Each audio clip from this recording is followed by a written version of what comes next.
നമസ്കാരം. സമഗ്രയിലേക്ക് സ്വാഗതം.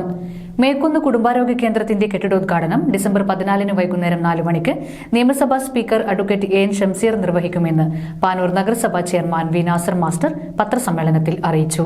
മേക്കുന്ന് കുടുംബാരോഗ്യ കേന്ദ്രത്തിന്റെ കെട്ടിടോദ്ഘാടനം ഡിസംബർ 14 വൈകുന്നേരം 4 മണിക്ക് നിയമസഭാ സ്പീക്കർ എൻ ഷംസീർ നിർവഹിക്കുമെന്ന് പാനൂർ നഗരസഭാ ചെയർമാൻ വി നാസർ മാസ്റ്റർ വാർത്താ സമ്മേളനത്തിൽ അറിയിച്ചു. മന്ത്രിയുടെ ഡേറ്റ് ആണ് പല ഘട്ടങ്ങളിലും നമ്മൾ നോക്കുകയും ശ്രമിക്കുകയൊക്കെ ചെയ്യുന്ന ബഹുമാനപ്പെട്ട MLA മുഖേന ശ്രമിച്ചപ്പോൾ നേരിട്ട് തിരുവനന്തപുരത്ത് പോയപ്പോൾ മന്ത്രിയുടെ ഡേറ്റിന് വേണ്ടി ശ്രമിച്ചെങ്കിലും നമുക്കത് തിരക്കിനിടയിൽ കിട്ടിയില്ല. വീണ്ടും ഡിലേ പോകേണ്ട എന്ന് കരുതിക്കൊണ്ടാണ് ബഹുമാനപ്പെട്ട സ്പീക്കർ ഡേറ്റ് ഇപ്പം 14 തീയതി 4 മണിക്ക് തന്നിട്ടുള്ളത്. ബഹുമാനപ്പെട്ട MP ഷാഫി പറമ്പിൽ ആണ് അതിൽ മുഖ്യ അതിഥി.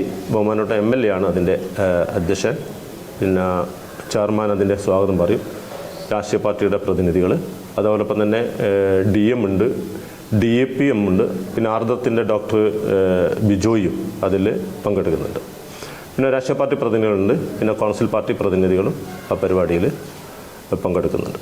ചടങ്ങിൽ KP മോഹനൻ MLA അധ്യക്ഷത വഹിക്കും. ഷാഫി പറമ്പിൽ MP മുഖ്യ അതിഥിയായി പങ്കെടുക്കും. ദിവസേന 400ഓളം രോഗികൾ എത്തിച്ചേരുന്ന സ്ഥലമാണ് മേക്കുന്ന് പ്രാഥമികാരോഗ്യ കേന്ദ്രം. 1955 അന്നത്തെ മദ്രാശി മുഖ്യമന്ത്രിയായിരുന്ന കാമരാജാണ് ശിലാസ്ഥാപനം നടത്തിയത്. 1956 കേന്ദ്ര റെയിൽവേ മന്ത്രി ലാൽ ബഹദൂർ ശാസ്ത്രി ഗവൺമെന്റ് റൂറൽ ഡിസ്പെൻസറിയുടെ ഉദ്ഘാടനം നിർവഹിക്കുകയായിരുന്നു. KK ശൈലജ ടീച്ചറുടെ ശ്രമഫലമായി NHM-ൽ ഉൾപ്പെടുത്തി 1 കോടി രൂപയും ആർദ്രം പദ്ധതിയിൽ നിന്ന് 15 ലക്ഷം രൂപയും ഉപയോഗപ്പെടുത്തിയാണ് പ്രാഥമികാരോഗ്യ കേന്ദ്രത്തിന്റെ പണി പൂർത്തീകരിച്ചത്. നഗരസഭാ പദ്ധതിയിൽ ഉൾപ്പെടുത്തി കുടുംബാരോഗ്യ കേന്ദ്രത്തിന് ആവശ്യമായ ഫർണിച്ചറുകളും ഉപകരണങ്ങളും വാങ്ങി നൽകിയതായും നഗരസഭാ ചെയർമാൻ അറിയിച്ചു.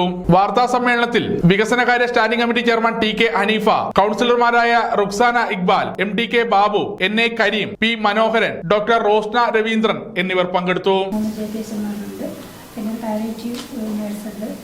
പിന്നെ നമ്മൾ 11 വാർഡിലായിട്ട് 16 ആശമാരാണുള്ളത്.